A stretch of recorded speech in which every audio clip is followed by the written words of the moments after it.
Anies dan nyawa warga DKI. Tony Rashid, pengamat politik dan pemerhati bangsa. Kata Anies, posisi DKI siap membackup pemerintah pusat dalam penanganan corona. Kalau tidak ada langkah yang pasti, DKI akan ambil tanggung jawab. Dari narasi Anies ini dapat disimpulkan. Pertama, tetap loyal dan bersinergi dengan pemerintah pusat dalam mengatasi virus corona. Kedua, ambil tanggung jawab jika tidak ada pihak yang menghadapi penyebaran virus corona ini. Tentu bukan soal siapa jagoan dan siapa ingin jadi pahlawan. Ini menyangkut nyawa manusia, terutama warga DKI, di mana Anies sebagai pemimpin di situ.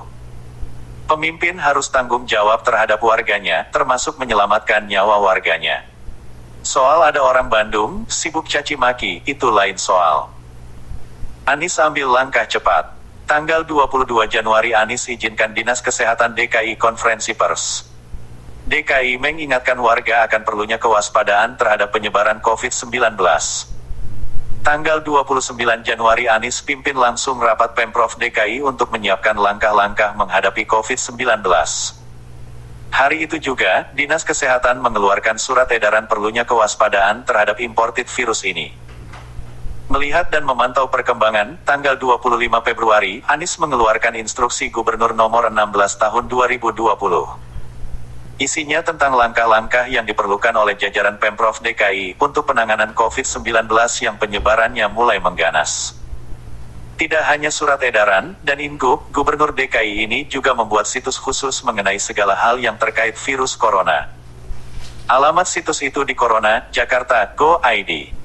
Di situs itu ada informasi, tanya jawab, aduan dan segala macam terkait virus corona. Masyarakat antusias mengunjungi situs itu. Tidak hanya warga DKI, tapi banyak juga dari warga non-DKI. Sejumlah pihak meradang. Anies dianggap terlalu maju. Malah ada yang menuduh Anies itu monster, menakut-nakuti dan bikin gaduh masyarakat. Gak ada suspek. Indonesia zero corona, kenapa Anies keluarkan Ingub? Anies dibully. Hujatan mulai muncul di berbagai media sosial. Para haters Anies bergeliat. Terbuka ruang bagi mereka untuk downgrade Anies. Harusnya gubernur itu menenangkan, bukan bikin panik, kata mereka. Dasar, titik-titik, kalimat di titik-titik ini gak saya tulis. Karena tidak pantas. Apapun alasannya, makian bukan bagian dari budaya kita. Apalagi jika keluar dari orang terpelajar, sangat memalukan. Maaf kawan, gak saya kutip. Sebab masih banyak pilihan kata yang lebih bagus dan lebih sopan. Tapi, tak sedikit juga yang mendukung langkah gubernur. Sebagai langkah antisipasi, Ingub diperlukan. Dan ini adalah bagian dari tugas dan tanggung jawab seorang pemimpin. Keselamatan warga adalah nomor satu. Ini prioritas. Tak menutup kemungkinan, Anies sudah tahu, ada pasien yang diduga suspek corona. 6 rumah sakit Jakarta milik Pemprov DKI bisa jadi sumber informasi akurat terkait dengan kemungkinan adanya dugaan suspek. Anies tak mau mengumumkan informasi yang berbeda dengan pemerintah pusat. Ini soal etika. Anies lebih memilih untuk ambil langkah, meski harus dibully dan dicaci maki. Risiko pemimpin, siap dibully. Tak semua orang bisa memahami kebijakan dan langkahnya. Ada yang suka, ada pula yang tidak suka. Yang tak suka akan selalu tak setuju, apapun langkah dan kebijakan gubernur. Yang pasti, langkah Anies memancing sejumlah reaksi. Di antaranya dari Menkes. Langkah Anies dianggap kurang tepat. Sementara Mahfud MD mengimbau agar kepala daerah tidak menjadikan kasus COVID-19 sebagai panggung politik. Sejumlah orang yang teridentifikasi dalam kelompok yang mendapat tugas khusus mencari kesalahan Anies merasa mendapat kesempatan. Macam-macam tuduhan dan hujatan dilontarkan. 2 hari pasca Ingub Anies keluar, dan setelah Anies babak belur dengan semua tuduhan dan caci maki, Presiden secara resmi mengumumkan bahwa ada 2 warga asal Depok positif terinfeksi corona.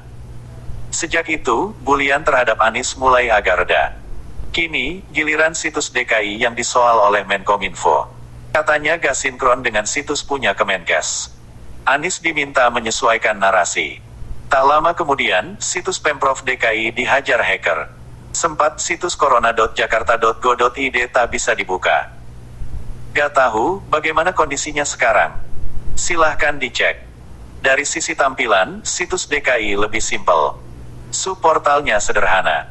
Isinya lebih detail dan lengkap dibanding situs Kemenkes. Tapi, kenapa dihack? Siapa yang menghack? Padahal ini soal nyawa manusia.